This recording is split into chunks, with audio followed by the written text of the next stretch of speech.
Boa tarde a todos. Sejam muito bem-vindos a mais uma atividade da 4ª Semana Nacional de Arquivos. A live desta tarde, Arquivo entre Contexto e Conteúdo, é uma realização conjunta da Associação de Arquivistas de São Paulo com a Fundação Fernando Henrique Cardoso. Antes de darmos início à palestra da professora Ana Maria Camargo, gostaríamos de agradecer a participação de todos que estão nos assistindo, bem como a equipe de comunicação da Fundação Fernando Henrique Cardoso, pelo suporte técnico dado a esta transmissão. Agradecemos também a Silvana Goulart por possibilitar esta parceria com a Fundação FHC e a Camila Campoy, que estará nos auxiliando por trás das câmeras ao longo desta transmissão. A live contará com a mediação da professora Clarissa Schmidt. Clarissa possui graduação em Arquivologia pela Unirio e Ciências Sociais pela PUC São Paulo. É mestre em História pela PUC, doutora em Ciência da Informação pela ECA USP. É professora do curso de graduação em Arquivologia e do programa de pós-graduação em Ciência da Informação pela UF. Também é professora do Programa de Gestão de Documentos e Arquivologia da Unirio, autora do livro A Construção do Objeto Científico na Trajetória Histórico e Epistemológica da Arquivologia. É vice-presidente da ArcSP, a quem eu entrego agora a palavra. Obrigada, Ana Célia. Boa tarde a todas e a todos que nos assistem. Eu reitero os agradecimentos à Fundação, à professora Ana Maria Camargo e também a superajuda da Camila aqui nos bastidores, dando um apoio essencial. Bem, antes de começar, eu queria avisá-los que receberemos as perguntas tanto pelo Facebook, como aqui pelo Perguntas e Respostas do Zoom. Tá legal? Bem, dito isso, vamos ao que interessa. Para falar sobre arquivo entre contexto e conteúdo, passo a palavra para Ana Maria de Almeida Camargo, professora sênior do Departamento de História da Faculdade de Filosofia, Letras e Ciências Humanas da USP, consultora em diversos projetos em arquivos, e uma pessoa cujas reflexões são sempre muito inspiradoras e necessárias. Então, Ana, passo a palavra a você. Obrigada, Clarissa, pela apresentação. Acho que vai ser uma experiência única, né? Estou com um pouco de medo dessa experiência, não estou vendo os meus interlocutores. E, enfim, relevem qualquer falha nessa transmissão. Espero ser clara o suficiente para ensejar um debate também no final do tempo que me foi destinado. Então, eu vou passar para vocês alguns slides que vão dar suporte à minha fala. Eu vou começar... A gente está vendo direitinho, tá, Ana? Os slides. Tá. Eu vou começar com uma definição clássica de arquivo e também não há nada nessa definição que não seja conhecido da comunidade de profissionais da área.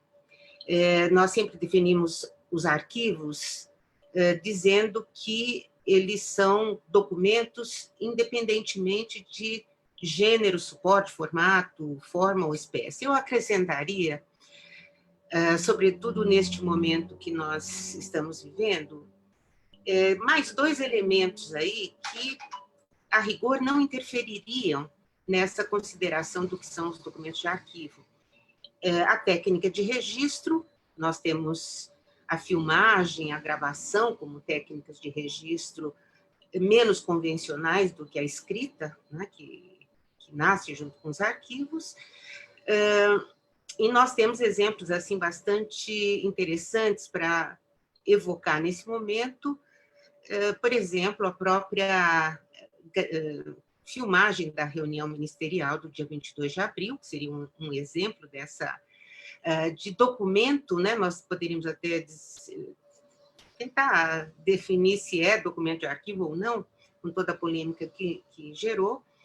E também um outro elemento que seria o meio de transmissão. Quer dizer, então, nós podemos dizer que são documentos de arquivo os documentos que dentro de uma instituição pública ou privada, ou dentro de um arquivo pessoal, cumprem duas grandes funções, e essas funcionalidades é que vão definir, na verdade, independentemente do meio de transmissão. Uma live, por exemplo, sempre me pergunto, me deu uma antipatia muito grande começar a chamar de live alguma coisa que apenas designa uma modalidade de transmissão ao vivo, que pode ser de uma aula, de um debate, de um sermão, enfim, nós teríamos muitas espécies documentais, todas compreendidas dentro de uma terminologia que não é apropriada, vamos dizer assim, para a gente designar. E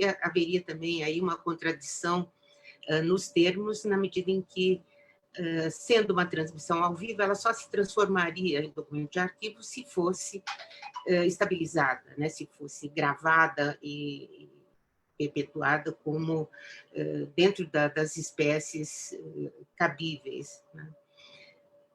Bem, essas duas funções que aí estão, né, para servir de instrumento de prova de atividades práticas, elas é que são a chave, digamos assim, da discussão que nós vamos fazer hoje a respeito desse binômio contexto e conteúdo.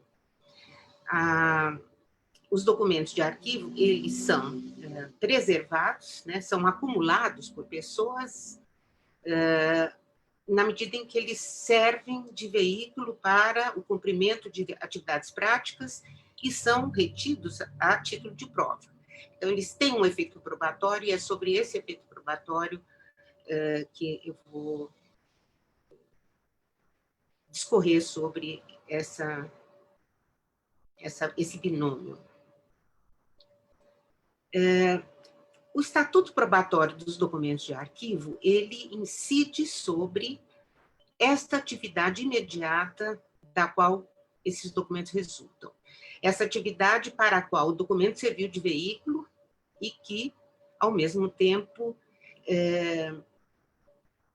representa essa atividade. Quer dizer, o estatuto probatório, quer dizer, porque nós dizemos que os documentos de arquivo são probatórios e nascem com esse estatuto, na medida em que eles representam a atividade para a qual eles serviram de instrumento e viabilizaram, enfim, uma determinada atividade. Quer dizer, esse estatuto probatório, ele é absolutamente dependente desta condição, apenas dessa condição.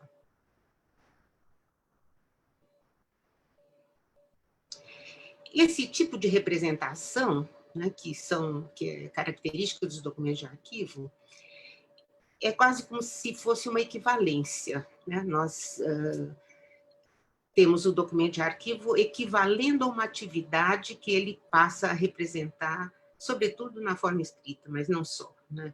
Eles fazem, então, às vezes, eles substituem a ação da qual resultam. Esses documentos mantêm, portanto, uma relação absolutamente estreita, né, com a atividade que lhe é imediatamente anterior e exterior. Então, essa exterioridade que caracteriza a representação típica dos documentos de arquivo vamos dizer, o primeiro elemento que nos permite entender o que é o contexto de produção do documento de arquivo. Quer dizer, então, ele é a representação de uma atividade que lhe é imediatamente exterior, né, e que tem um contexto mais amplo ainda, que é o da instituição ou da pessoa que exerceu a atividade. Quer dizer, nós temos gradações aí, mas todas elas de algo que está fora do documento. Nessa medida, esse tipo de representação, que é a característica do documento de arquivo, ela também vai ter características próprias que representam, por exemplo, a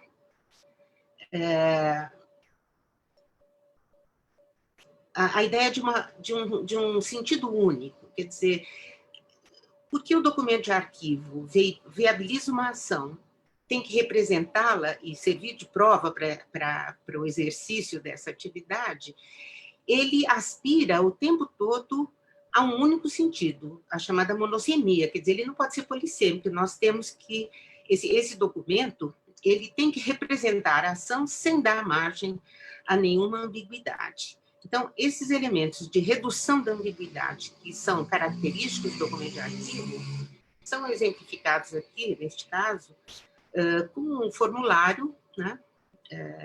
Então, as espécies documentais, que são fórmulas, elas são os elementos que, por definição, resultam dessa tentativa de fazer uma identificação perfeita entre a ação, né, e o documento que a representa. Essa identificação é dada por fórmulas, porque essas atividades são rotineiras, se repetem. Nós não teríamos uma forma para cada vez que alguém pagasse. Esse é um recibo, né, de pagamento de um imposto, e ele é um documento que, mesmo isoladamente, diz o que ele é. Quer dizer, ele traduz o contexto em que ele foi produzido. Ele tem os sinais todos que nos permitem identificar essa atividade da qual ele resulta. Quer dizer, o pagamento de um imposto, né, com todas as fórmulas, os campos específicos, todos aí. Então, as espécies documentais que são obedientes a determinadas fórmulas, elas são a representação cabal, digamos assim, desta função probatória que os documentos de arquivo têm. Em relação a quê? Em relação à atividade mais imediata que lhe deu origem. Mas não só, né? Nós temos, por exemplo, aqui, é um trecho do diário José Vieira Couto de Magalhães, que foi presidente da província de São Paulo. Esse documento está no Arquivo do Estado de São Paulo, é um documento discursivo, e vocês poderiam me perguntar, bom, ele não é formular, ele não tem fórmulas, mas a Luciana Durante tem um texto em que ela diz que mesmo nos documentos discricionários, ou seja, aqueles documentos que não envolvem fórmulas muito específicas, é possível reconhecer uma estrutura que se repete, e ela dá, inclusive, o exemplo de um diário íntimo, por isso que eu peguei esse exemplo para mostrar para vocês. É possível reconhecer um diário íntimo do século XVIII, que é diferente do século XIX, e muito provavelmente diferente dos blogs de hoje, que são, digamos assim, sucessores do diário íntimo que era escrito nos livros ou nos cadernos, especialmente destinados a essas projeções do eu, que, por definição, não seguem regra nenhuma, mas é possível reconhecer determinadas marcas do tempo, e, portanto, num documento que é discursivo, discricionário, sem obediência necessária a regras. Então, os documentos de arquivo, de um modo geral, com raras exceções, eles, mesmo isoladamente, eles dizem o que é, eles são autorreferentes, né? Então, nós conseguimos perceber no documento a proveniência dele, né? a origem dele, a origem imediata dele. Ele cumpre uma função, né? Ele serviu de instrumento para determinada atividade, e é possível reconhecer esta instrumentalidade mesmo nos documentos isolados.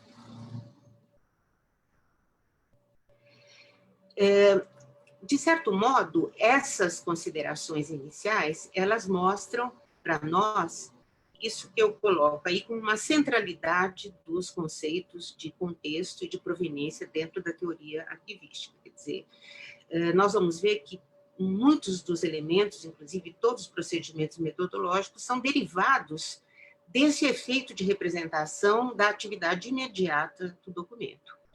Então, é em torno desta questão contextual, que nós vamos justificar, em relação aos documentos de arquivo, o predomínio e a importância, digamos assim, do contexto, e especialmente do contexto para a definição de uma série de elementos ligados à nossa área.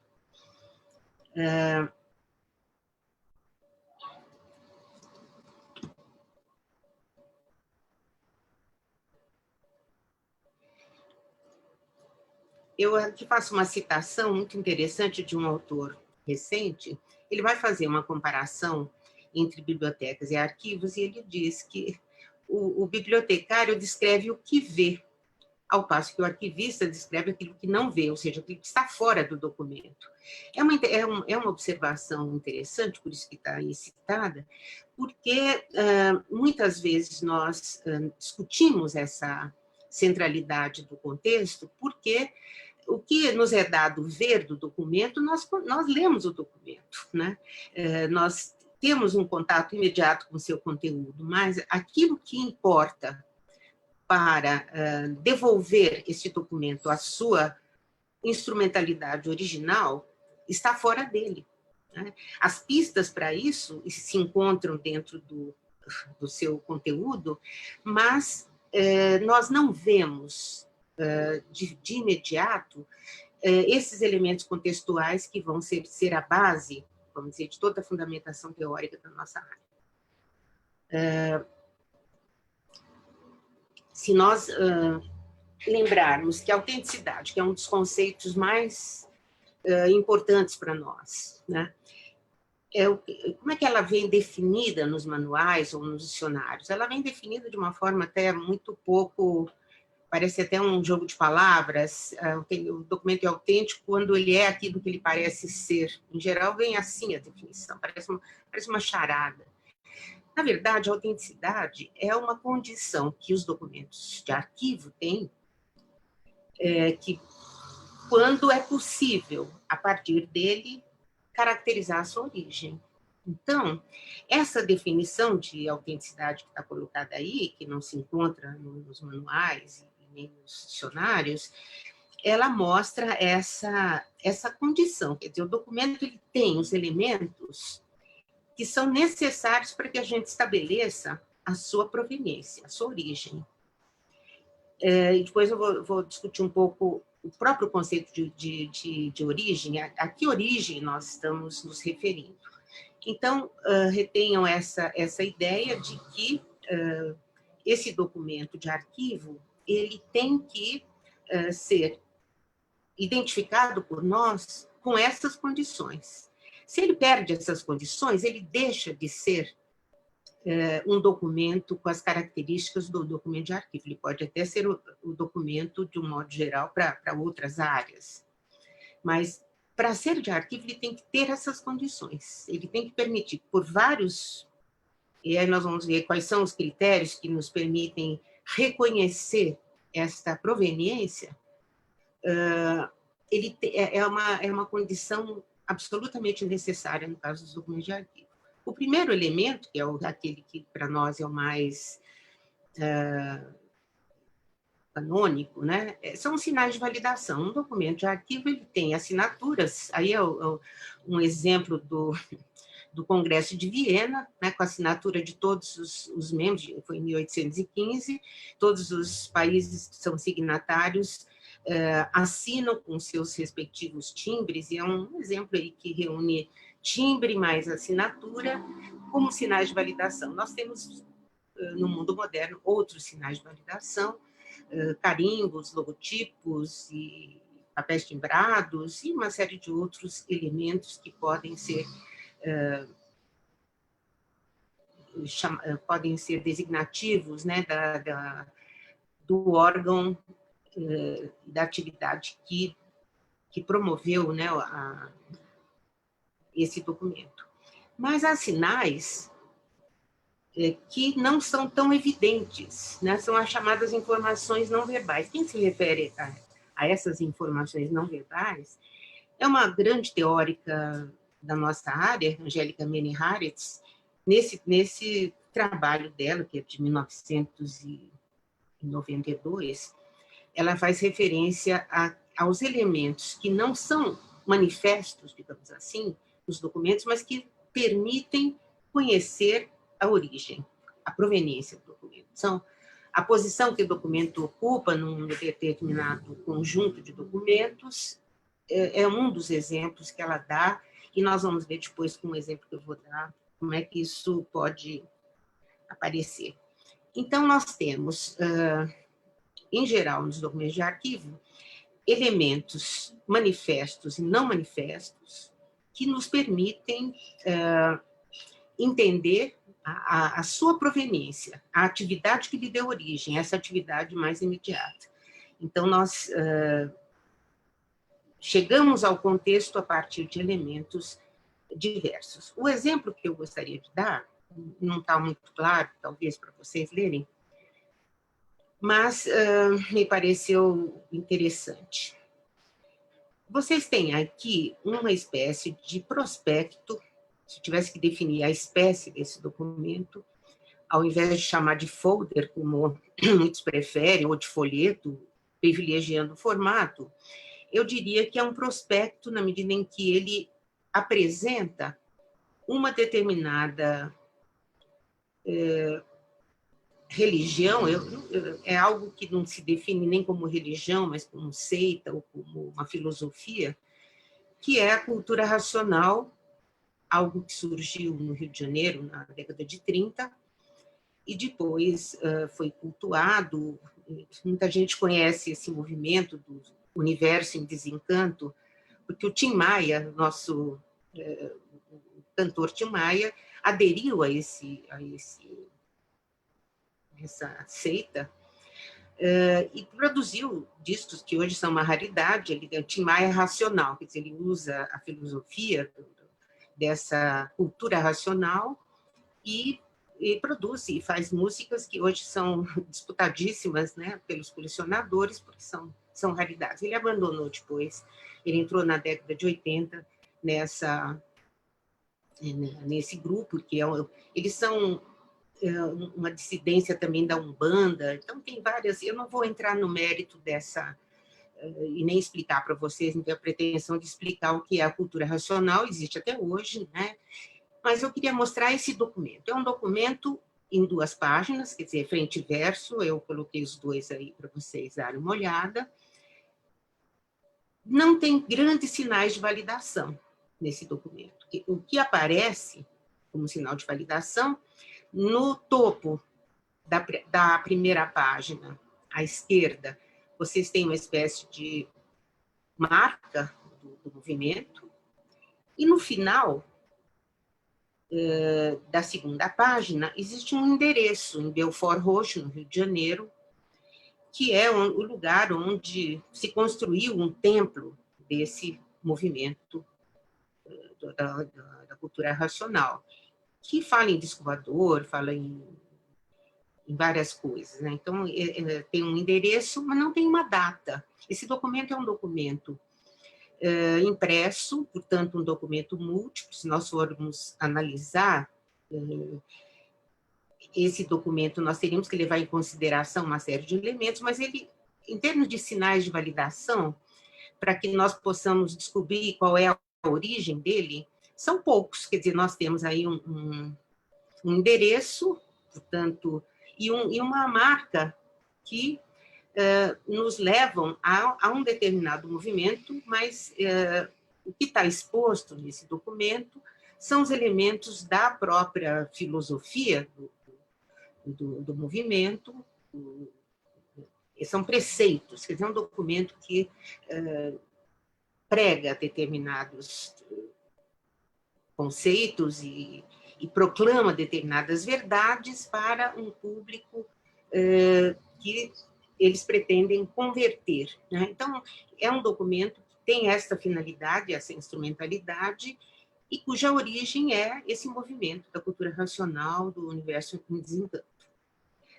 Muito bem, então nós temos sinais de validação, temos uma proveniência, mas este documento, na verdade, ele foi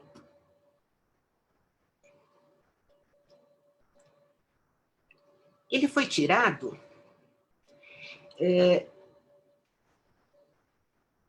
dos arquivos do DOPS, de Curitiba, do Departamento de Polícia, Departamento da Polícia Política, né? Ainda estamos em 82, no período da ditadura. Lembre-se que aquele documento, no original, não tem data, mas esse documento foi apreendido em Curitiba, em março de 1982, e se encontra dentro de uma pasta onde outros documentos desse movimento, um deles é esse que está aí, Cultura Racional no Terceiro Milênio, Universo em Desencanto, etc. Quer dizer, é um material de propaganda desse movimento, que é apreendido pelo DOPS de Curitiba em março de 1982. Nós estamos nos últimos anos da ditadura militar, e esse documento ele foi distribuído num comício, num ato, numa exposição feita na Praça Rui Barbosa, no centro de Curitiba, e foi apreendido pela Polícia Política. Ora, nós temos, então, um documento, vou voltar ao... Vocês percebem que há furos aqui nesse documento, quer dizer, ele tá preso num processo, né, das marcas da sua inserção dentro de uma pasta. Estão aí esses 2 furinhos, né, tanto de um lado quanto do outro, o documento é frente e verso, e o sentido, vamos dizer, os elementos não manifestos no próprio documento, mas que lhe dão sentido, aquilo a que se refere a Angélica Meni-Haritz. Então, nós temos, na verdade, um documento que perde porque o sentido da proveniência é ligado à última acumulação dele, quer dizer, nós temos que sempre considerar, no caso, esta acumulação feita pela Polícia Política em 1982. Então, esse documento deixou de ser um elemento de prova, vamos dizer, daquele movimento religioso, para ser prova de periculosidade ou de criminalidade, de acordo com a ação da Polícia Política em Curitiba nesse ano. Vejo que o local do documento, que era Rio de Janeiro, Belfort Roxo, né?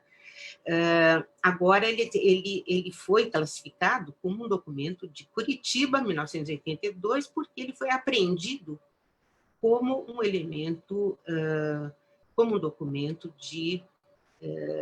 a ser investigado, né, de algo suspeito, né? Quer dizer, ele passa a ser prova de alguma infração. Né? Então, ele muda de natureza. A proveniência desse documento, ele faz prova do que, afinal, esse documento? Ele não faz prova mais da cultura racional, ele faz prova da ação da política em Curitiba em 1982. É essa a origem da acumulação dele. Então, o contexto de acumulação desse documento é outro e é diverso daquele contexto original. Esse exemplo é interessante, mas eu costumo dar outros exemplos, é difícil, numa apresentação rápida, a gente ter isso de uma forma tão clara. Mas é muito... Os exemplos que nós podemos dar, eles são inúmeros em relação a isso. Né? Aqui, então, não sei se está claro, nós temos um contexto de acumulação, que é o último, que dá sentido à presença desse documento junto de outros documentos, num arquivo que não é o arquivo da comunidade, da cultura racional, mas o arquivo da Polícia Política, em Curitiba, e hoje no Arquivo do Estado de Curitiba, do Paraná, com um sentido probatório em relação a quê? Ele é prova da atuação da polícia, ele é uma prova do contexto em que ele foi acumulado. Ele foi acumulado numa atividade de investigação em função de suspeitas de proselitismo indevido dentro de um clima de repressão que nós vivíamos ainda em 1982. Então, a proveniência desse documento, ou seja, a autenticidade dele é dada por esta presença, por elementos não verbais, mas pela contiguidade com relação a outros documentos dentro de um processo que é de investigação de uma prática, né, então, ele não é prova da prática, ele é prova da ação da polícia. Então, essa questão da prova é muito importante. Um outro exemplo que eu gostaria de dar, ele é um exemplo ficcional, mas ele é muito bom, então eu vou me reportar a ele. Para os que gostam da ficção científica, esse livro, Um Cântico para Leibowitz, é um clássico da ficção científica. A primeira edição dele é de 1960, ele teve várias traduções, inclusive no Brasil, e ele relata uma história que se passa num futuro muito longínquo, depois que o planeta Terra foi destruído por uma guerra atômica. Então, os remanescentes da humanidade que permaneceram na Terra perderam a memória do que aconteceu antes, do que foi o nosso passado, esse que nós, leitores, conhecemos. E as pessoas são nômades e perambulam por um mundo devastado, nesse futuro remoto, até que um deles encontra o que nós, leitores, sabemos ser uma cápsula, um abrigo antiaéreo, antiatômico, mas a identidade desse abrigo não é conhecida das pessoas que o encontram no futuro. Dentro desse abrigo existe, então, o esqueleto de uma pessoa que ali ficou abrigada e um livro que nós, leitores, sabemos que era um controle de suprimentos. Era um controle de mantimentos que ainda havia dentro da cápsula, de oxigênio, enfim, aquilo que ainda garantia uma sobrevida às pessoas que ali estavam dentro da cápsula. Bem, mas a descoberta desse esqueleto e desse livro, eles são absolutamente incompreensíveis para os homens desse futuro. Eles se transformam em livro. Esse livro, que é um controle uma espécie de almoxarifado da cápsula antiatômica, ele se transforma num livro sagrado. O autor, Walter Miller, ele, de certo modo, ele recria a história da humanidade. Nós ingressaríamos, nesse momento, na narrativa dele, numa nova Idade Média, e o sagrado que é feito em torno desse livro incompreensível, mas que é tido como um texto sagrado, é uma metáfora em relação ao nosso passado e, ao mesmo tempo, ele permite para nós, aqui dentro dessa ideia de contexto, algumas reflexões interessantes. O desconhecimento dessa funcionalidade do livro, pelo desconhecimento nesse futuro da própria língua, né, que exprime esses produtos, essas coisas, né, que estavam ali dentro da cápsula, leva a um entendimento daquele livro totalmente alheio àquilo que se dá depois. Quer dizer, é impossível para esses homens do futuro descobrir a verdadeira funcionalidade daquele livro. Ele se transforma num livro sagrado. O desconhecimento do contexto original desse livro leva a um entendimento absolutamente contrário, ou, enfim, deslocado do seu sentido original. Mas não é só isso, quer dizer, não é só para isso que eu estou dando esse exemplo, é porque se nós tivéssemos que fazer um trabalho sobre o arquivo desta igreja que nasce a partir da descoberta dessa cápsula, quer dizer, cria-se um templo, por isso que nós temos aí o Leibowitz, quer dizer, um santo que nasce com esse livro sagrado, etc. Se nós tivéssemos que fazer o arquivo dessa igreja do futuro, esse livro, o contexto dele seria exatamente o do mistério e da religiosidade que é fundada em torno dele, né? não seria outro, embora nós pudéssemos, como historiadores, e aí eu vou também já tocar na questão da prova, o que este documento prova para nós, profissionais da área de arquivo? Ele prova exatamente esse gesto, né, de santificação e de ereção de uma igreja nova. É isso que ele é, quer dizer, o significado que ele tem nesse contexto último dele. É claro que para o historiador, o historiador fabrica os documentos que o documento de arquivo, essa prova que nós encontramos no contexto de acumulação do documento, é um elemento importante para o historiador, mas é um elemento a ser trabalhado por ele. Ele vai criar um documento a partir dos elementos que ele tem, devendo levar em consideração, no caso dos documentos de arquivo, esse contexto originário. Quer dizer, é como se o conteúdo dos documentos, né, que são matéria-prima para o pesquisador, fossem subordinados ou tivessem uma limitação imposta pelo conhecimento do contexto. Quer dizer, o contexto é que vai dar o limite de até onde nós podemos ir, né, no uso daquele material como documento.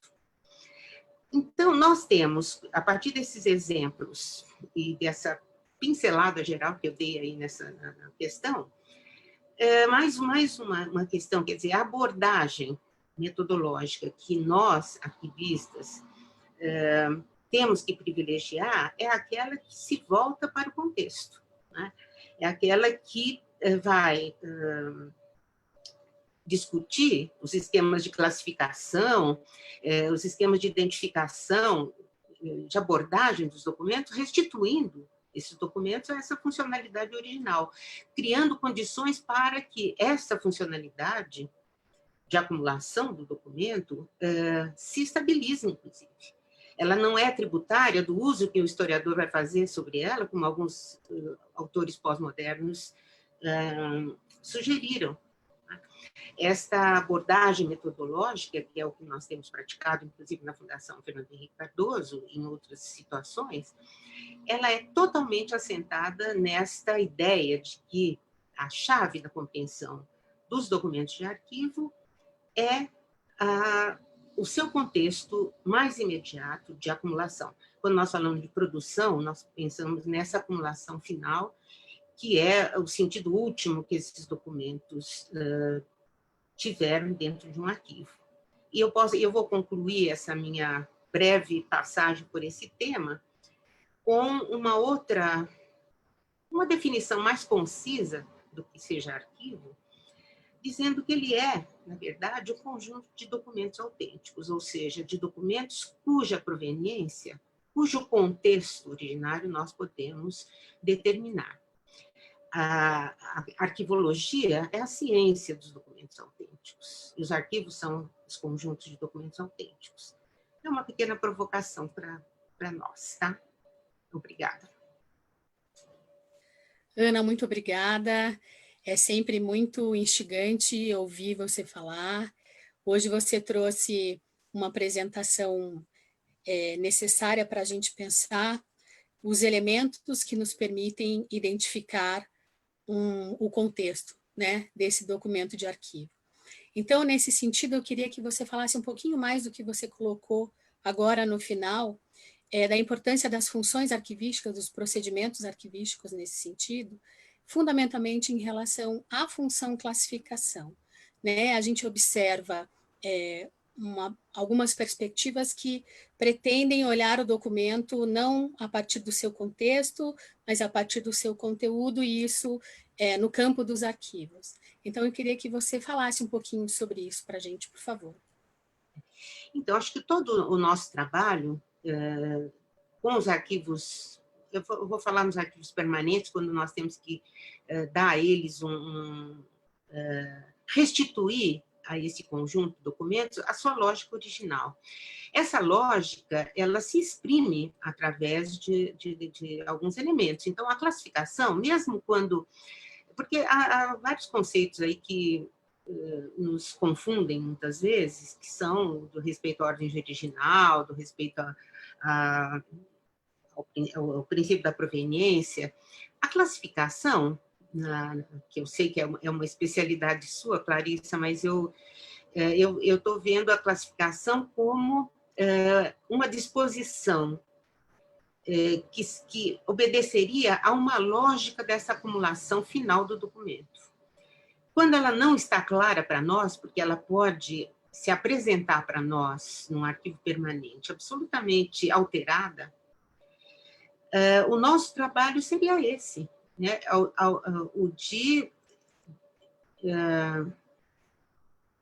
estabilizar, de certo modo, essa lógica original. Nós temos várias correntes aí que discutem essa questão, né? Quer dizer, há um princípio de não intervenção quase que do profissional de arquivos, né? Porque nós temos que intervir, porque os documentos não aparecem para nós dentro dessa lógica. Eles são trabalhados e essa lógica muitas vezes se perde, né? Nosso trabalho seria esse, de devolver aos documentos de arquivo de uma instituição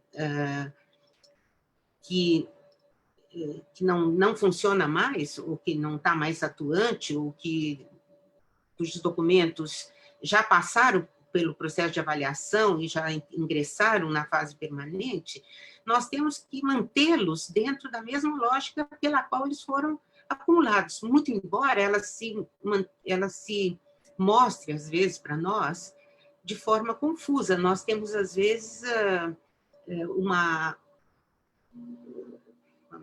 ordem original que obedece a uma funcionalidade, mas não à lógica da própria acumulação. Eu poderia dar alguns exemplos, assim, voltados para arquivos pessoais. Eu tenho alguns exemplos para dar, mas não sei se é o caso. Mas eu acho que a metodologia, se a gente for analisar essas questões de fundo, né? O que é o arquivo, o que permite o entendimento do arquivo, o princípio da proveniência, quer dizer, essa ideia do contexto original de acumulação, ela é tão preciosa, ela é tão fundamental para nos distinguir de toda e qualquer abordagem a partir da informação, do conteúdo e de outras tentativas aí de equiparar a nossa área com ciência da informação, com gestão do conhecimento, com história, com isso, com aquilo. Aquilo que nos distingue, de fato, desses outros profissionais é esta questão, quer dizer, é a configuração, a representação que os documentos são das atividades. Se a gente remontar a própria origem da escrita, né, e do arquivo, eles são contíguos, né, eles são contemporâneos, digamos assim. Quer dizer, a escrita é a forma pela qual nós representamos, em termos ideais, uma ação que já se cumpriu, né, e a título de prova.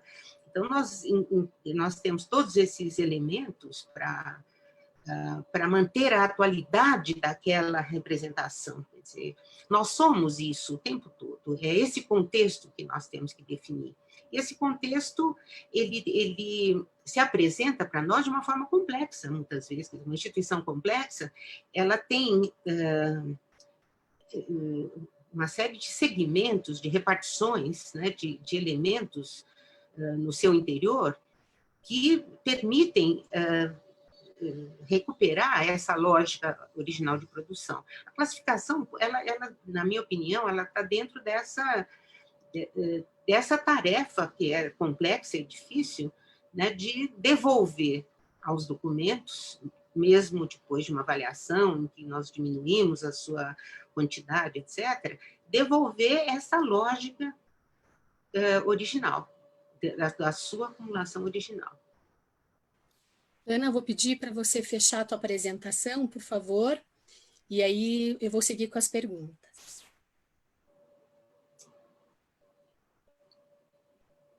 Então, vamos lá. A Milena pergunta: professora, o arquivista deve ir além do contexto de criação? Deve observar também o contexto sócio-histórico? Qual o limite entre a descrição do documento e a interpretação do documento? Olha, essa ideia do sócio histórico, Milena, foi uma invenção dos, vamos dizer, daqueles autores, muitos deles até uma produção na área arquivística respeitável, é o caso do Terry Cook, por exemplo, mas que, de repente, se deixaram encantar com essa ideia de que os arquivos representam a sociedade e enfim, estenderam, na verdade, esse contexto para um campo indeterminado, quer dizer, eles exprimem a sociedade, até que ponto? Nós só podemos falar de arquivo quando nós temos essa instituição produtora, com os seus limites, quer dizer, eu penso que a contextualização nossa é pelo micro e não pelo macro. Pelo macro, nós temos a ambiguidade pura. Quer dizer, até que ponto nós podemos dizer que ele representa a sociedade? Nós vamos dizer que não. E aí, então, nós temos todas as interferências. A ideia de uma contextualização interpretativa, né, que foi divulgada pelos pós-modernos dentro da área de arquivos, ela envolve, inclusive, o uso interpretativo que os pesquisadores vão fazer do documento, como se essas utilizações se incorporassem o seu sentido aos arquivos. Ora, é uma aberração do ponto de vista da nossa área, quer dizer, é a implosão de toda a ciência arquivística. A nossa ciência, ela é toda baseada nesse princípio dessa produção. Quer dizer, nós garantimos a polissemia máxima dos documentos de arquivo para o pesquisador se mantivermos os documentos dentro desta conformação original, né? Essa contextualização original. Qualquer outra é um ato de interpretação, é um arbitrário.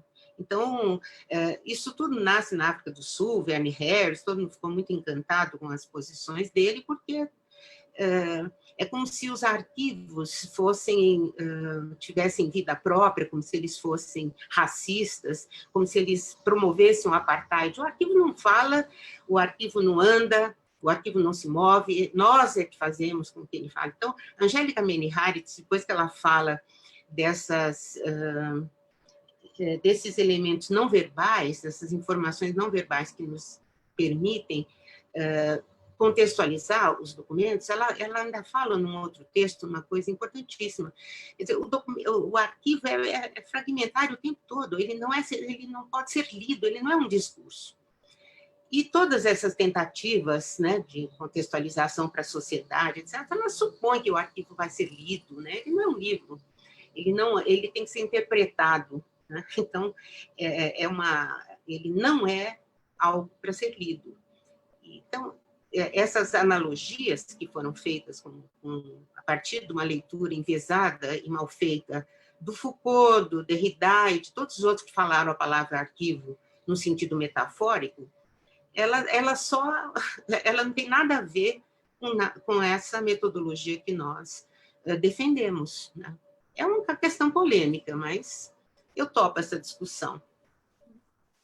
Ana, Angélica, nossa querida professora da UNB, pergunta: ao mudar o contexto de acumulação dos documentos, podemos dizer que a sua proveniência também muda?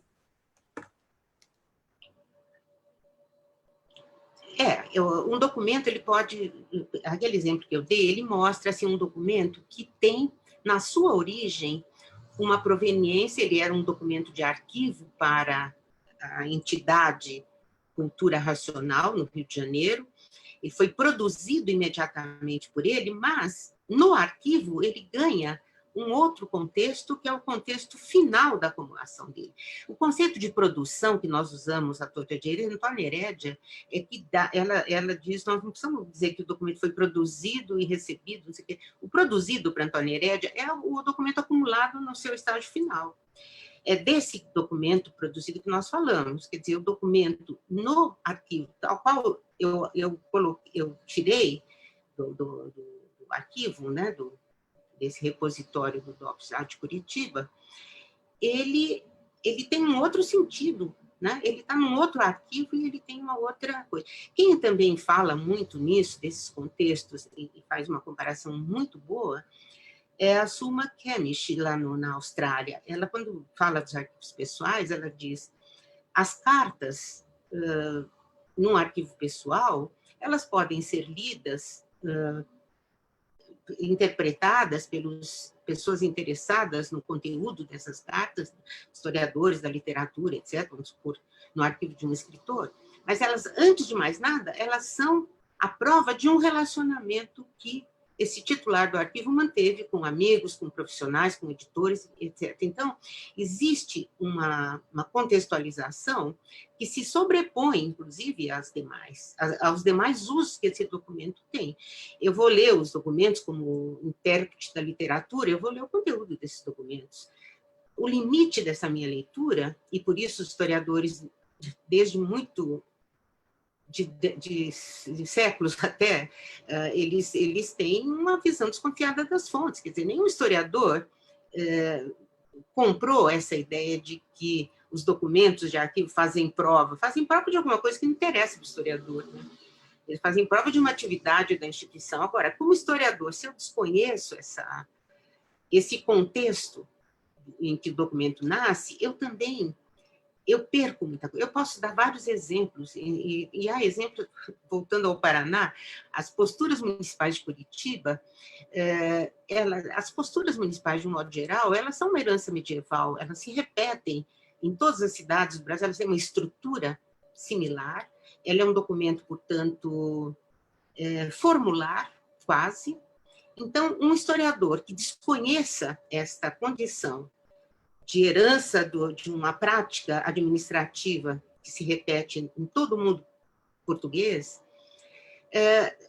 vai analisar aquilo como se fosse uma criatividade dos moradores de Curitiba. E tem trabalhos assim, quer dizer, o historiador desavisado, ou mau historiador, ele vai atribuir os elementos que estão nas posturas municipais de Curitiba a uma criatividade, a uma condição sui generis daquele povo. Então, o desconhecimento desses limites de interpretação que são oferecidos pela arquivologia,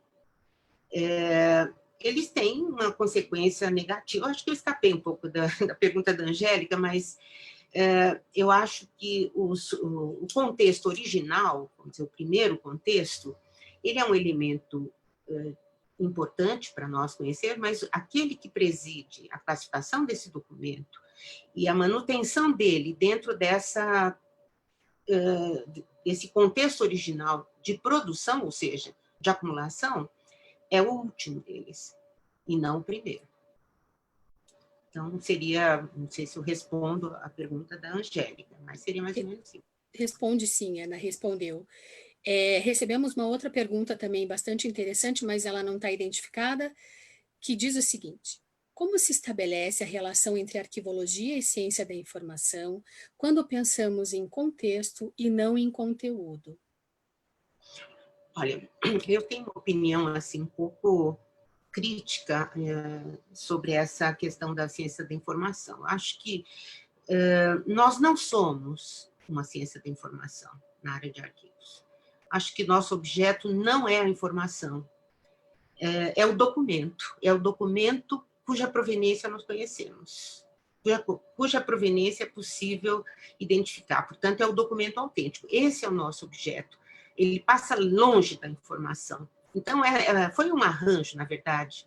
A ciência da informação sempre pareceu, até para os bibliotecários que embarcaram nessa família da ciência da informação, era quase como se fosse uma nobilitação que nós buscamos de áreas que são absolutamente instrumentais.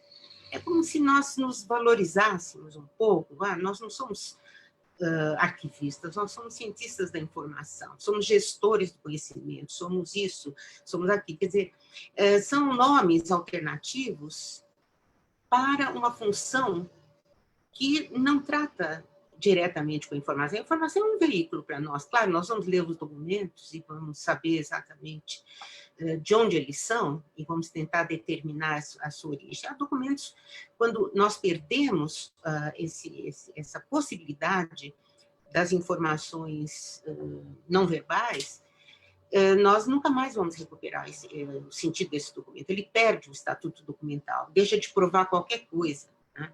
Mas, então, eu acho que nós embarcamos institucionalmente na questão da ciência da informação, e agora talvez seja muito difícil sair dessa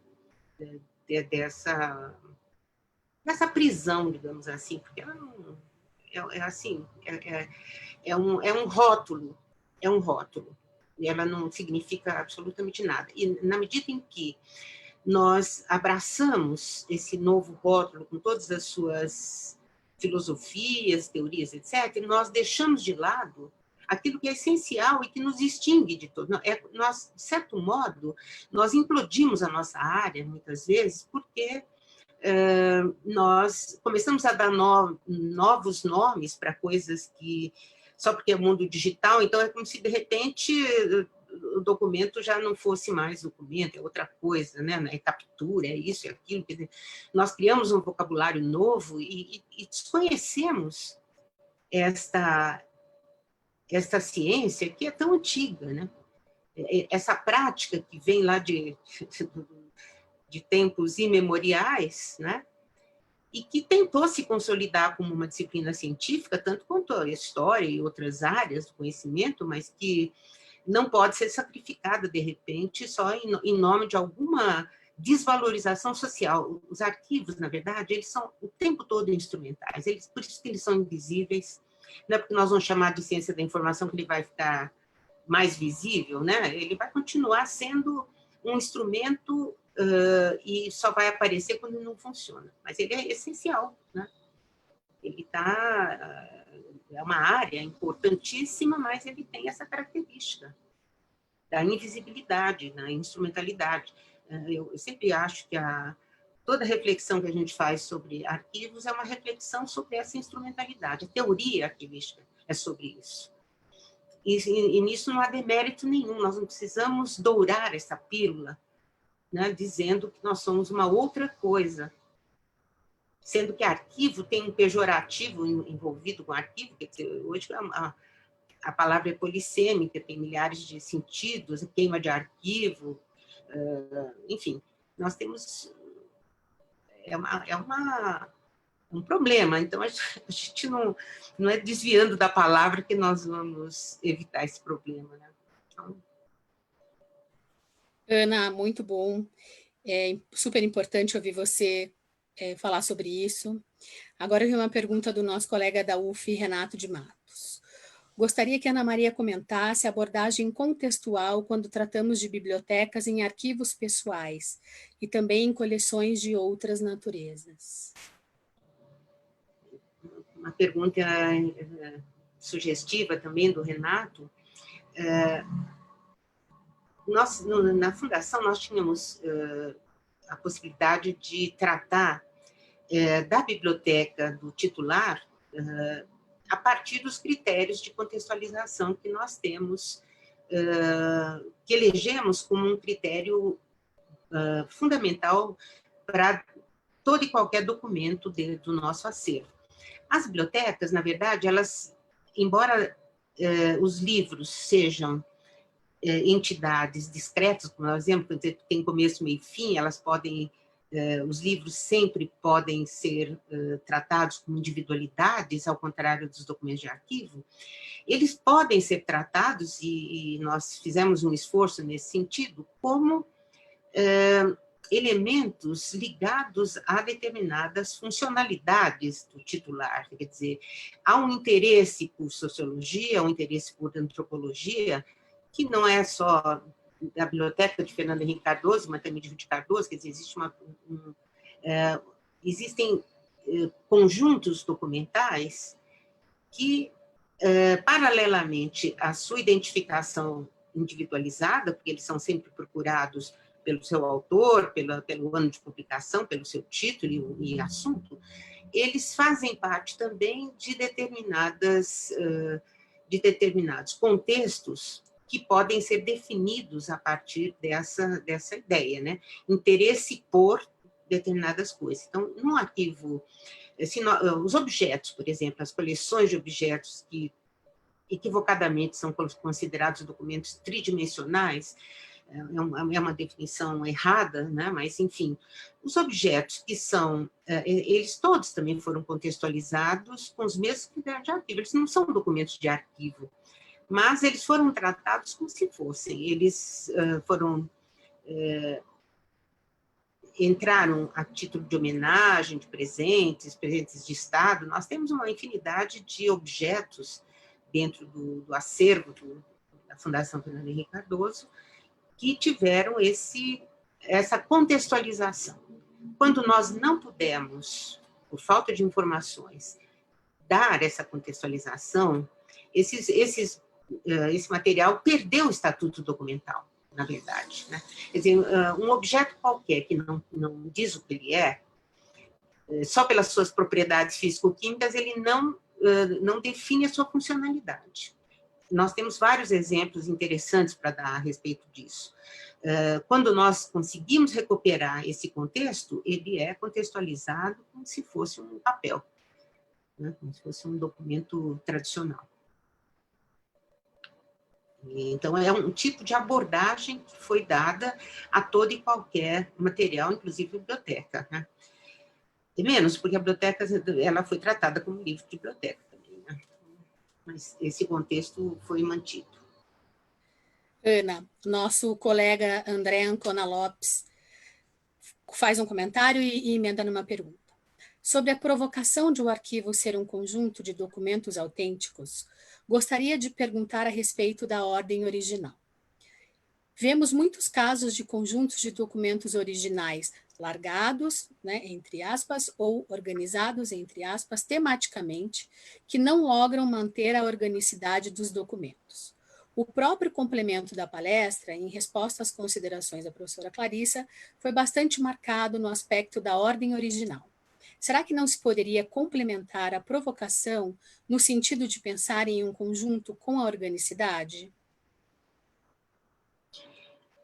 Olha, eu acho que, André, meu querido André, saudades, né? Porque as pessoas, assim, a gente, pelo menos, está ouvindo a palavra de pessoas tão queridas e conhecidas, né?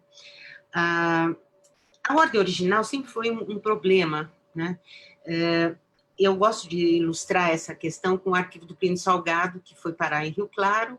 A correspondência do Plínio Salgado era o conjunto da correspondência do Plínio Salgado, que foi para Rio Claro. Tinha 39 mil unidades. Nós começamos a fazer uma descrição 1 a 1, como era o padrão na época, isso tudo no começo dos anos 80, que esse material vai para lá.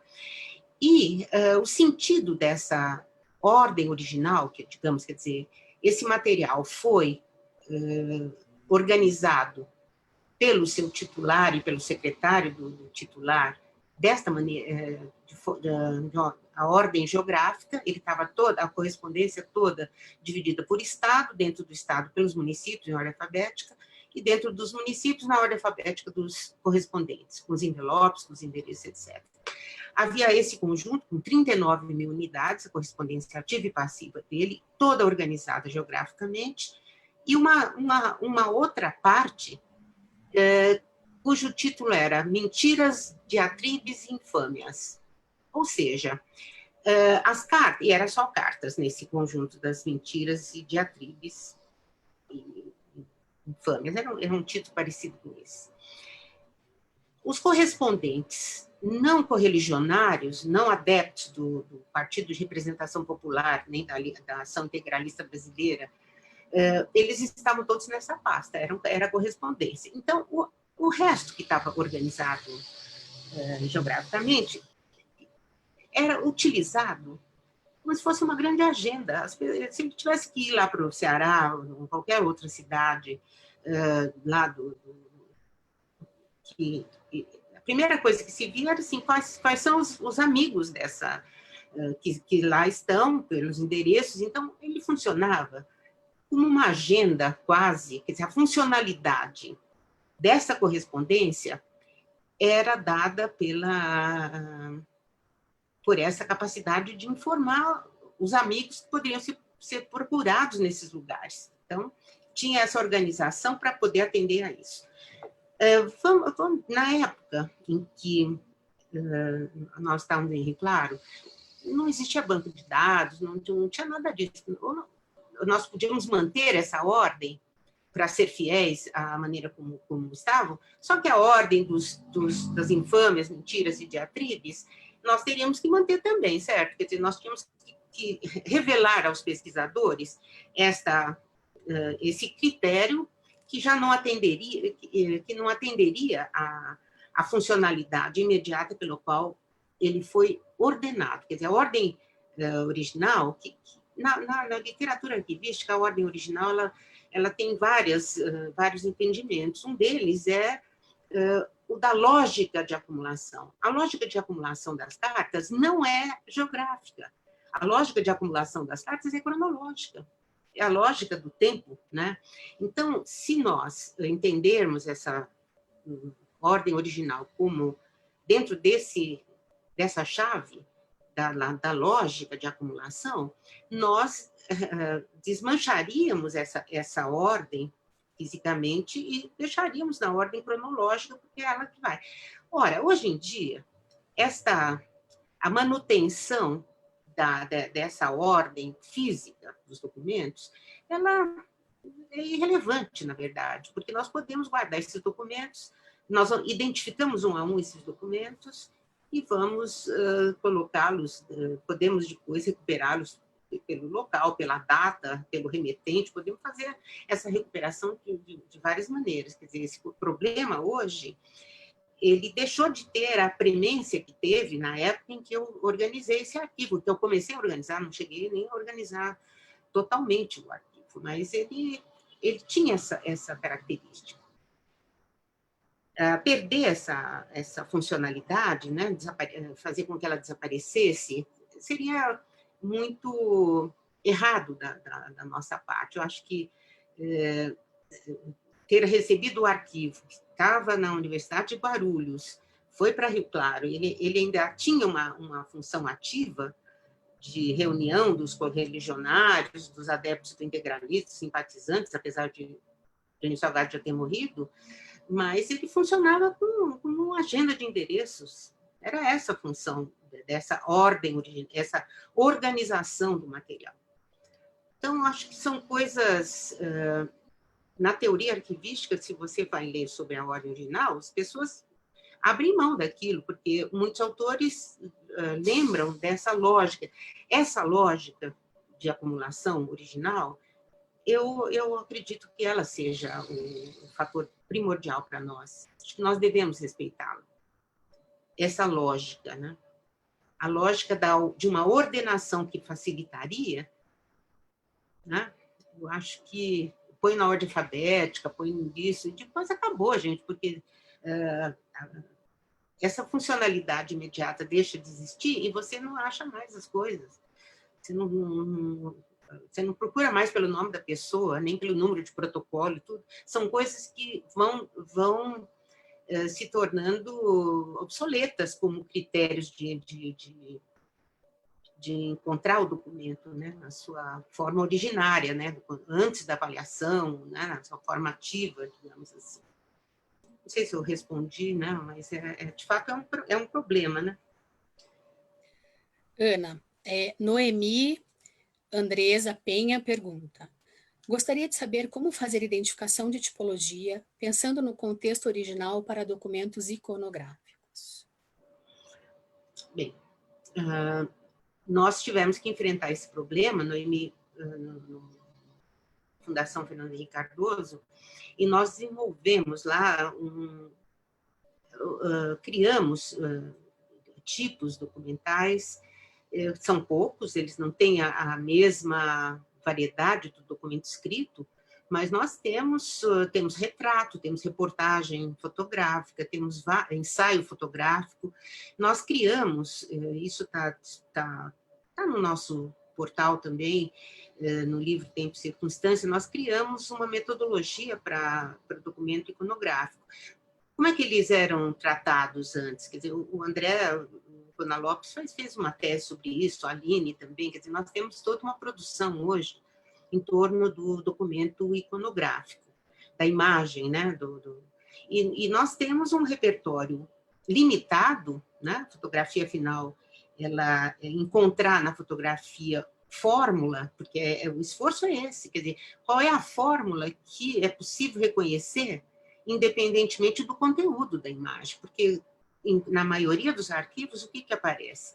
Quem é que aparece na foto? É o nome do fulano, coisa, ou então aquele tipo de descrição, mulher com criança no colo, homem de chapéu, coisas que, quer dizer, em que o teor documental da foto é zero, né? Não identifica nada. Quer dizer, retrato, reportagem fotográfica, a maioria dos documentos, na verdade, estão atrelados ao contexto. E a espécie documental, portanto, a espécie para ser contextualizada, são pouquíssimas, né?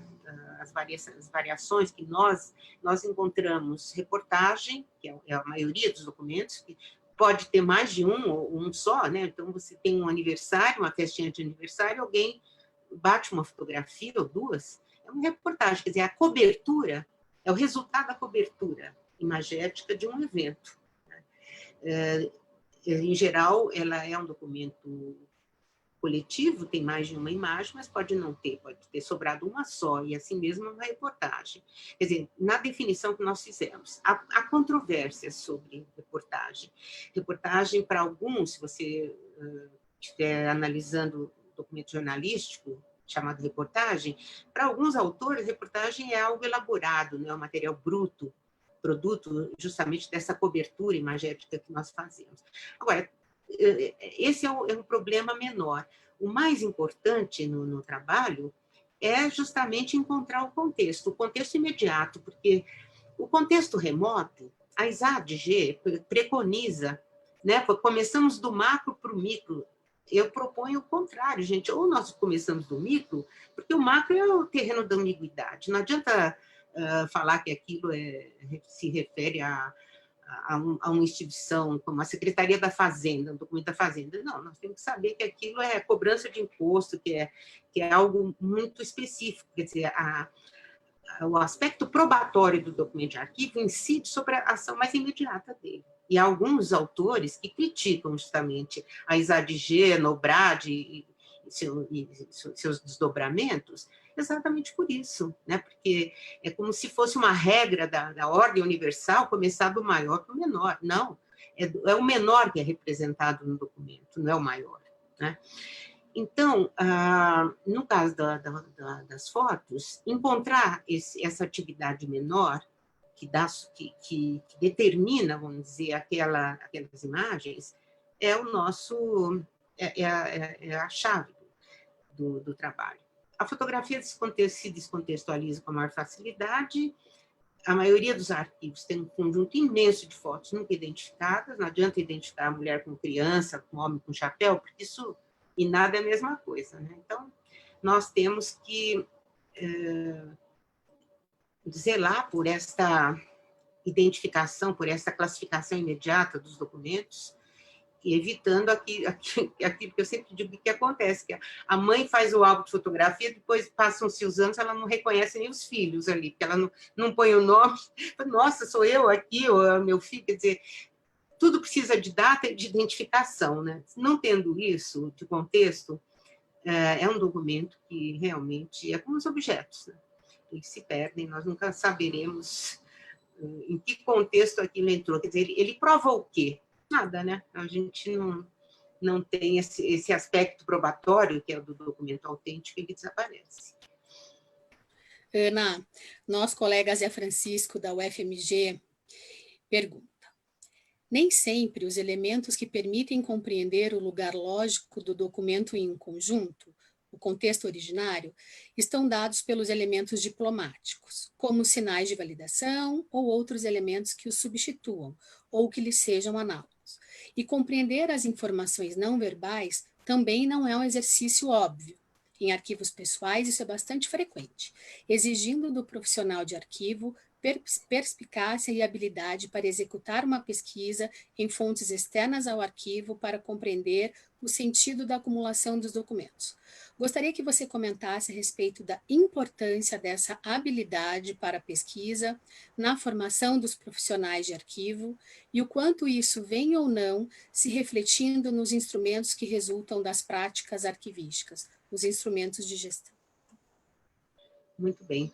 Outro querido amigo, Zé Francisco, obrigada pela pergunta. Eu acho que é uma pergunta instigante, na medida em que as lacunas que um arquivo necessariamente apresenta, muitas vezes são de tal ordem que nós só conseguimos compreender documento a partir de pesquisas fora do próprio acervo. Quer dizer, não é um exercício simples.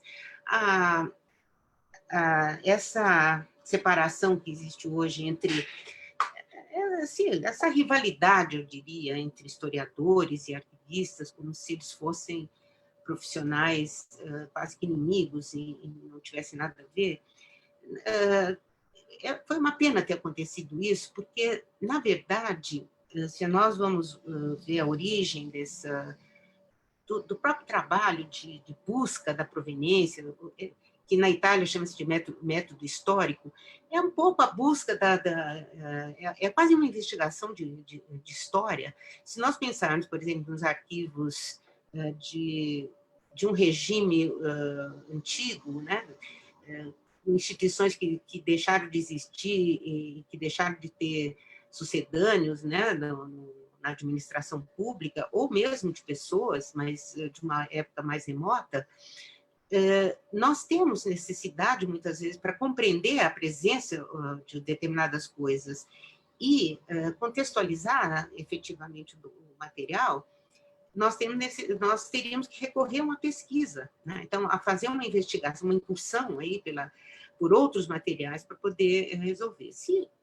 a imprensa, no caso, e o José Francisco tem toda uma tese sobre os tipos documentais tirados, né, dos recortes de jornal, é um aliado importante para nós nos arquivos pessoais. Quer dizer, quase sempre os arquivos pessoais que chegam às instituições de custódia foram acumulados por pessoas que tiveram alguma notabilidade em alguma área, né? Então, as instituições se interessam pelo arquivo do escritor, do político, do cientista, do artista. E a repercussão da obra dele, né, os eventos dos quais ele participou, eles se refletem muitas vezes na imprensa. Nós tivemos duas experiências, das quais o próprio José Francisco participou, em que nós fomos atrás desses referenciais, porque o arquivo estava muito incompleto, estava disperso, e nós não conseguimos reunir, na verdade, e dar sentido a uma série de coisas que havia ali. Então, o recurso à imprensa, né, e a hemeroteca digital foi assim algo precioso para que a gente pudesse distribuir, né, verificar em que contextos, né, aqueles documentos apareciam, porque muitas vezes isso não é uma coisa óbvia, né? Eles não trazem as marcas. Nos arquivos pessoais, há documentos completamente desprovidos dessas marcas esses sinais de validação, né, que são característicos do serviço público, das empresas, né, das entidades jurídicas.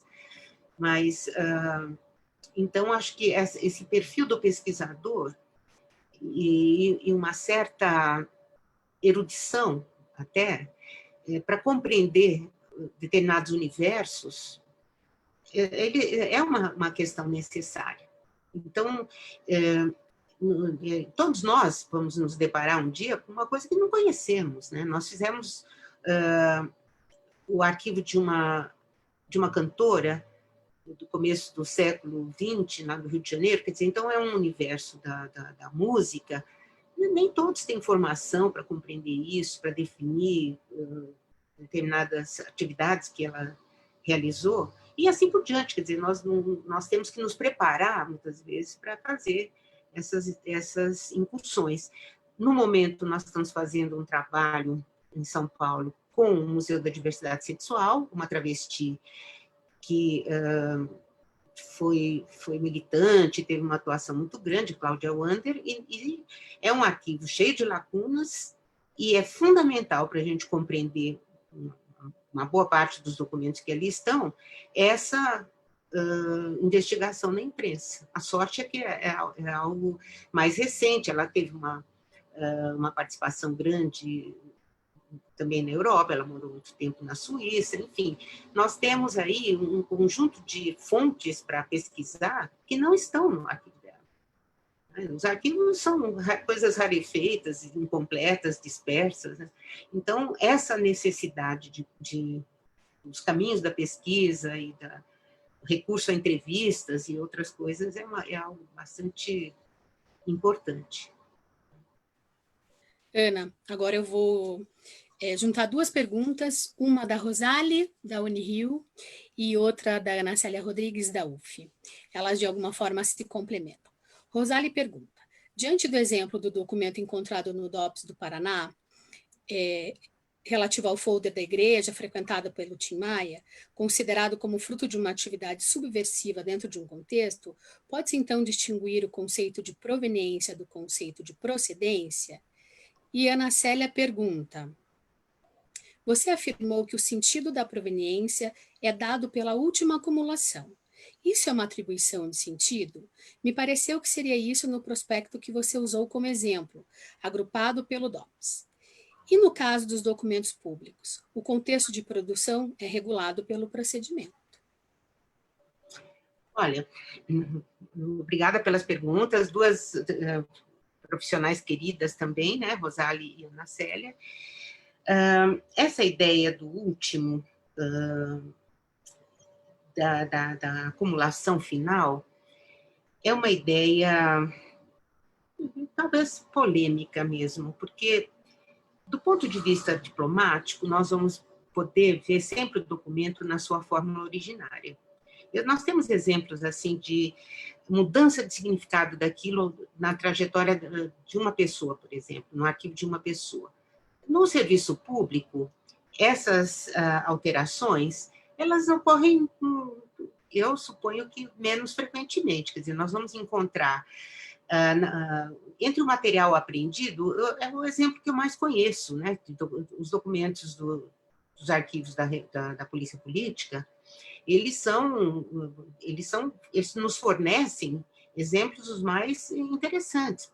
Um processo que sobe ao Superior Tribunal Militar, esses processos todos foram examinados num projeto do qual eu participei, na década de 80, um projeto que era clandestino, que foi do Brasil Nunca Mais. Nós examinamos todos esses processos que subiram ao STM e nós percebíamos, dentro de um mesmo processo, portanto, é um documento coletivo, mas o historiador, ele não vê muito essa unidade que é formada pela própria instituição.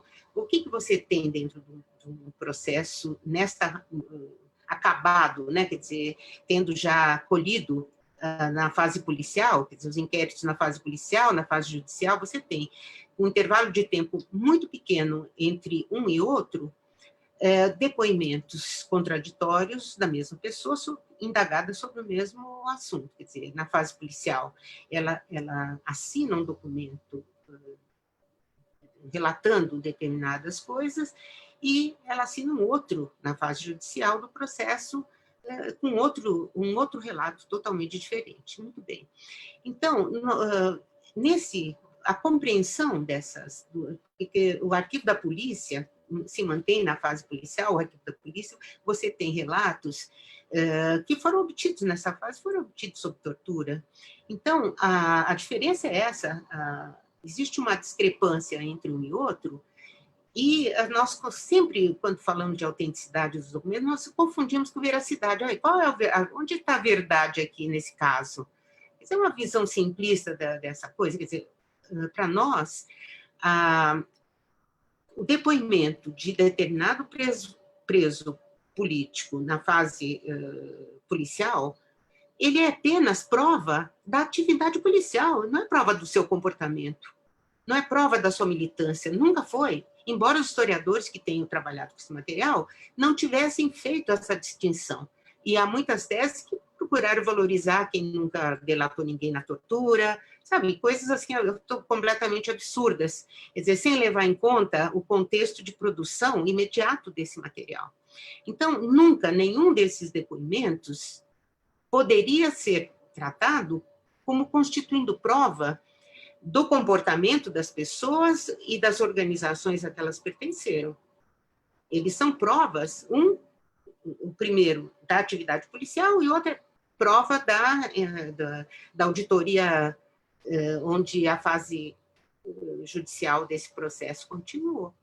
Então, nós temos a veracidade, que é o escopo, é o horizonte almejado pelo historiador, ela não se dá apenas dosando numa escala, e vamos fazer uma média aritmética entre essas duas coisas para dizer que a verdade está aqui. É claro que não é assim. Quer dizer, o contexto desses documentos, ele é dado com a marca da instituição produtora dele. Né? Então, essa marca da proveniência, ela é fundamental. A procedência, eu acho que é um conceito importante para nós, mas ela não se refere a essa proveniência a que eu estou me referindo. Eu uso a procedência, no caso lá da Fundação Fernando Henrique, para designar, dentro do conjunto de documentos que nós temos lá no acervo, documentos que são referentes a determinado personagem, no caso, vamos dizer, Ruth Cardoso. Nós temos documentos cuja procedência é o arquivo do Inácio de Loyola Brandão, que fez pesquisas sobre ela, publicou um livro sobre Ruth Cardoso e depois doou para a Fundação um material que seria do seu próprio arquivo e que ele reuniu para escrever o livro e acabou doando para lá. Então, ele diz respeito a Ruth Cardoso, mas a origem dele, a procedência desse documento é o arquivo do Inácio de Loyola Brandão. Então, nós criamos, lá na instituição, o termo acervo, quer dizer, nós demos ao conceito de acervo um peso diferente daquilo que nos dicionários aparecia. Quer dizer, acervo seria o eixo de referência dentro de um conjunto documental, que é o que acontece conosco lá. Então, nós temos todas as manifestações de pesar que o Fernando Henrique recebeu com a morte da Ruth Cardoso, são do arquivo dele, certo? Ele que recebeu, ele que acumulou, então nós teríamos documentos do fundo Fernando Henrique Cardoso, mas eles todos se referem às homenagens póstumas, se referem a Ruth. Então, o acervo Ruth Cardoso é formado de documentos de procedências diferentes, portanto, de origens diferentes, e muitas delas de arquivos como o do Fernando Henrique Cardoso, do Inácio de Loyola Brandão, da Comunidade Solidária, que também é um arquivo separado, mas todos eles convergindo para ela. Então, eu criei um mecanismo operacional para fazer essa distinção. Então, usei a palavra procedência com sinônimo de origem, porque é uma origem que não tem a ver com os princípios arquivísticos. A origem é o arquivo do fulano. Aí sim, quando eu falo arquivo, é porque é o arquivo do fulano. Portanto, ele vem de lá, então a procedência desse documento faz parte de um acervo X, vem com essa rubrica.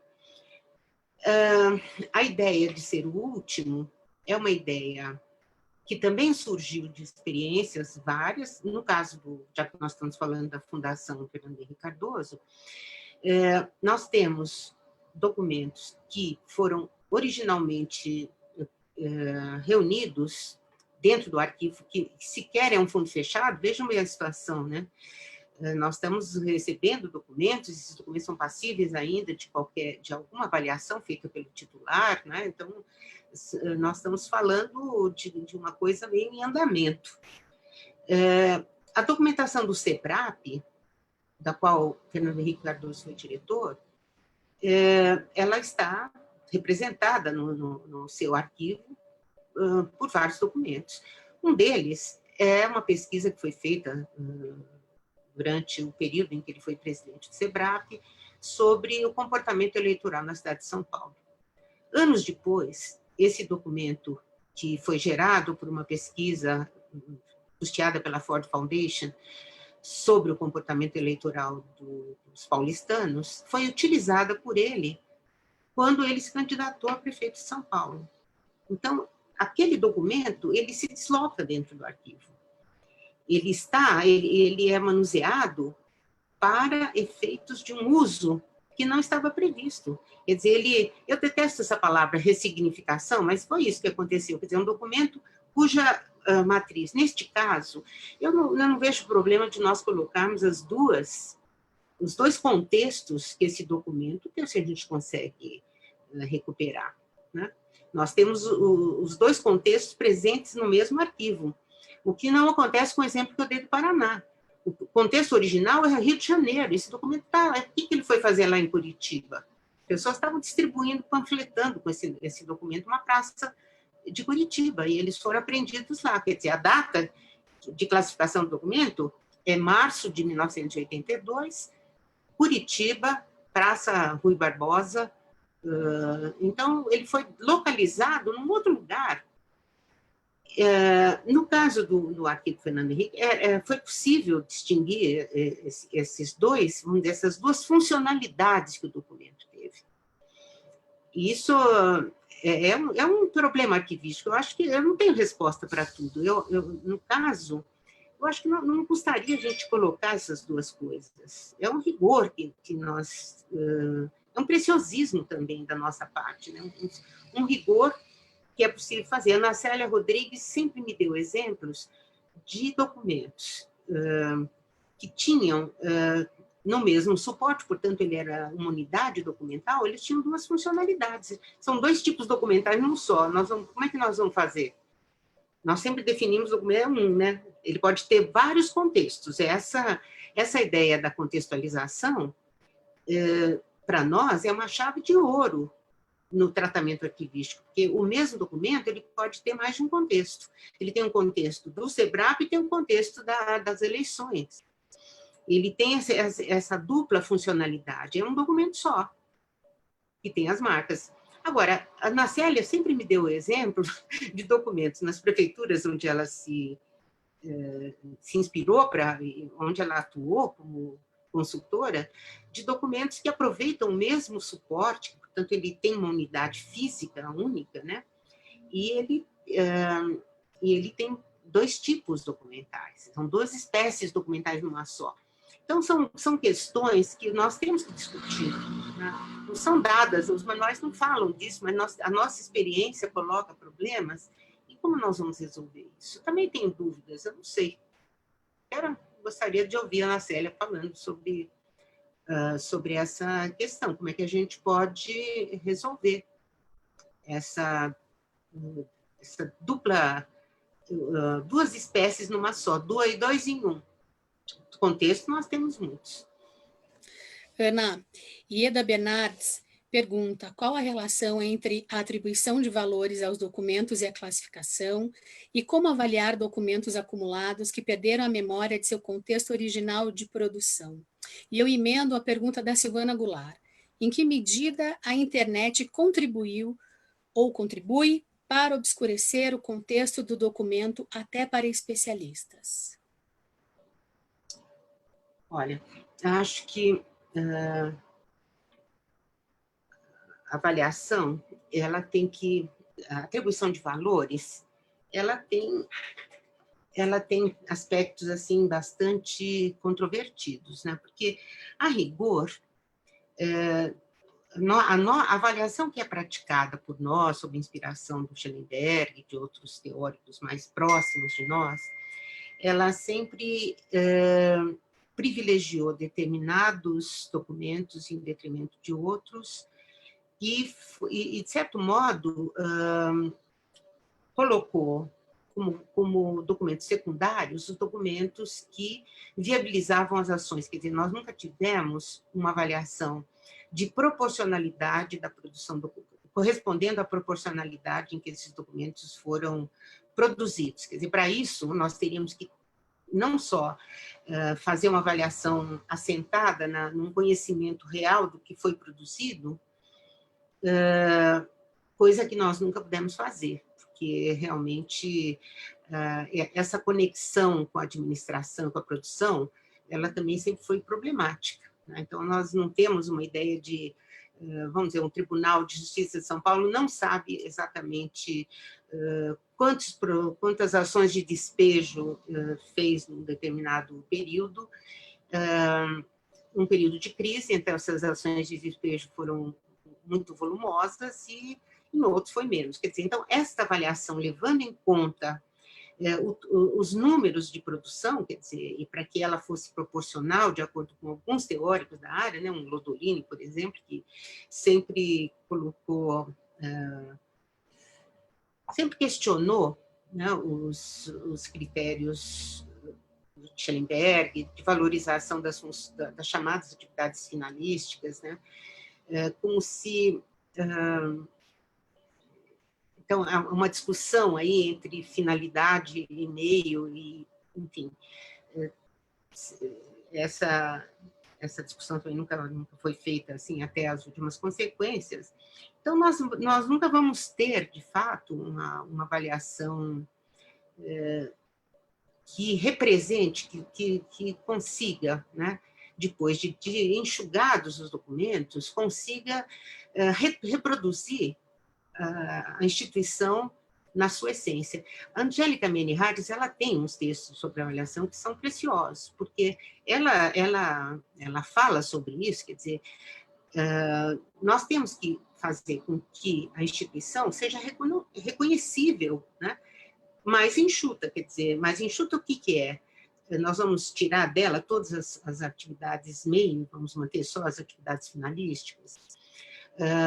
Isso é uma distorção, né, de acordo com ela. Quer dizer, nós temos que manter a instituição exatamente como ela foi naquele tempo, quer dizer, ela tem que levar em conta uma temporalidade. E quais são os critérios de avaliação que levam em conta isso? A passagem do tempo e as mudanças que o tempo introduz na própria administração, na produção de documentos, né?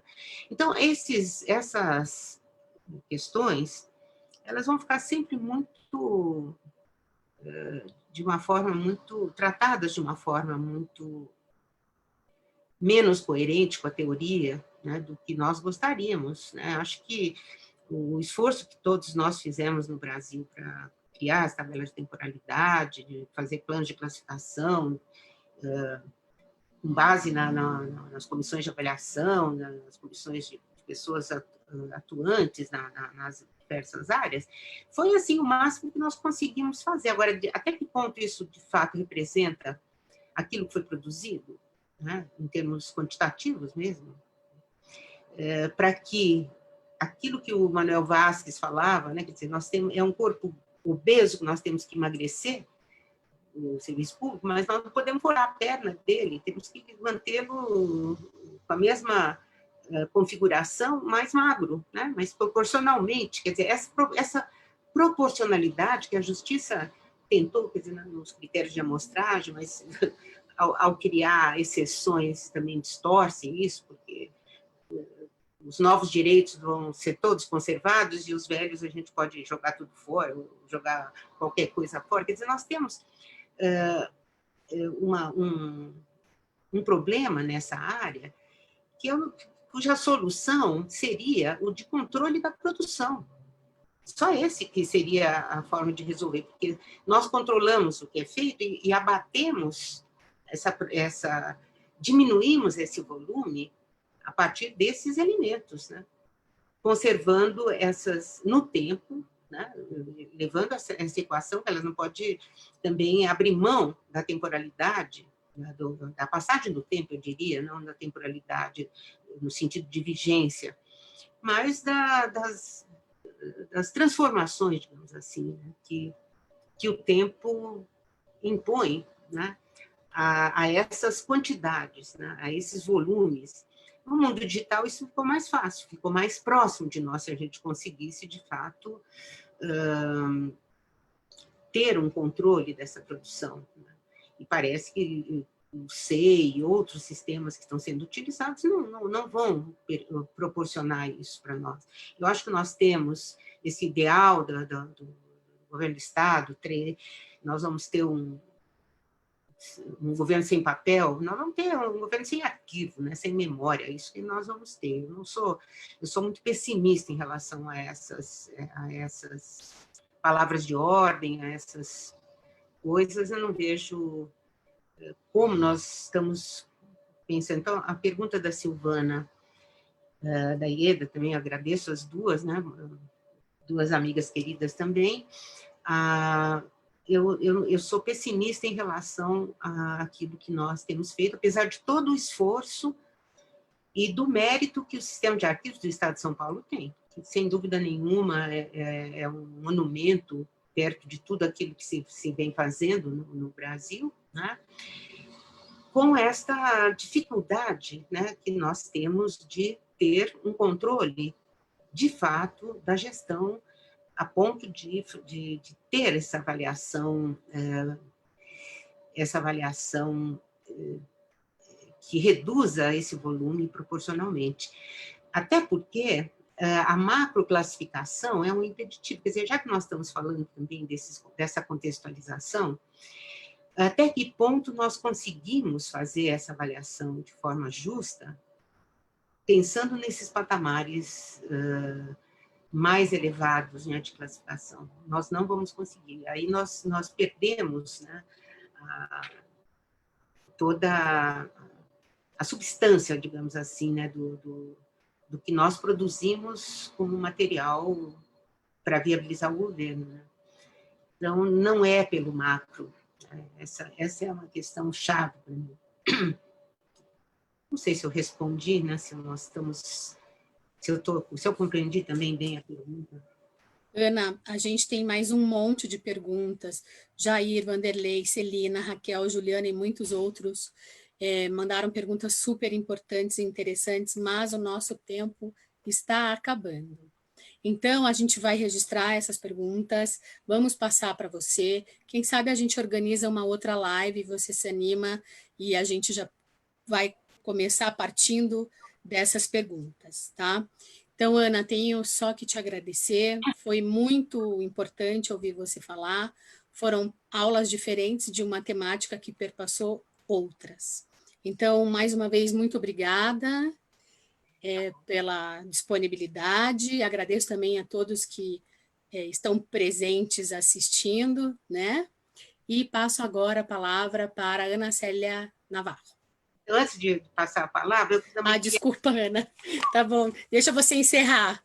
Não, eu vou falar. Eu queria agradecer o interesse das pessoas, as perguntas. Eu gostaria mesmo, depois de ver essas perguntas, quem sabe tentar responder melhor, né, ao que me colocaram. Foi uma experiência única para mim também muito insegura, como morrendo de medo de fazer uma live, né, que já tenho antipatia da palavra, ainda ser a protagonista de uma coisa dessa que eu não conhecia, então estava com medo de apertar o botão errado, sabe? São essas coisas. Então, quero que vocês relevem qualquer coisa e gostaria de ter outros contatos com vocês para poder responder as perguntas, tá? Nós vamos organizar isso, sim, Ana, e você foi ótima na sua primeira vez fazendo live, deu tudo super certo, tá bom?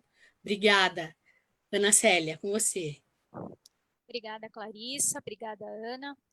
Então, esta foi a primeira de muitas lives que a Associação de Arquivistas de São Paulo pretende oferecer não apenas aos arquivistas, mas também bibliotecários, museólogos, historiadores e todos os interessados na teoria e na prática arquivísticas.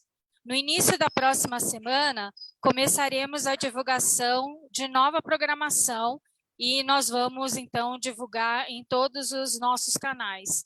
Gostaríamos de agradecer mais uma vez a professora Ana Maria Camargo, né, por ter nos proporcionado uma tarde com uma aula tão importante sobre arquivo, sobre os conceitos ligados principalmente ao contexto arquivístico.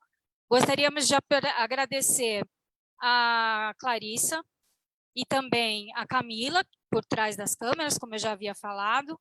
E, finalmente, gostaríamos de agradecer ao público presente aqui no momento. Nós chegamos a um pico de 280 pessoas registradas, né? Claro que nós acreditamos que pelo Facebook tenha tido muito mais pessoas que assistiram sem se registrar na live, né? E nesse momento nós contamos com aproximadamente 264 pessoas. Tá? Pelo que nós conseguimos apurar entre as mensagens, nós contamos com um público de vários estados do Brasil, mas aqueles que naturalmente foi possível observar: São Paulo, Minas Gerais, Rio de Janeiro, Espírito Santo, Bahia, Distrito Federal, Paraíba, cidades do interior como Campinas, Rio Claro e Carapicuíba, e também contamos com amigos de fora do Brasil. Então, queremos dar um especial agradecimento aos colegas do Uruguai, de Portugal, de Moçambique, da Argentina e do Peru. Tá? Agradecemos também aos colegas do Fórum Nacional de Arquivologia, que muitos estão aí assistindo, e desejar a todos um excelente final de tarde. Para quem é feriado, um excelente feriado, né? Para quem não é, então vamos continuar aqui nos cuidando sempre e, na medida do possível, né, aquele recadinho que não podia deixar de falar nesse momento: se tiverem possibilidade, fiquem em casa. Tá? Muito obrigada a todos, obrigada Fundação Fernando Henrique Cardoso, obrigada à audiência, e aguardem a programação da ARC a partir da próxima semana.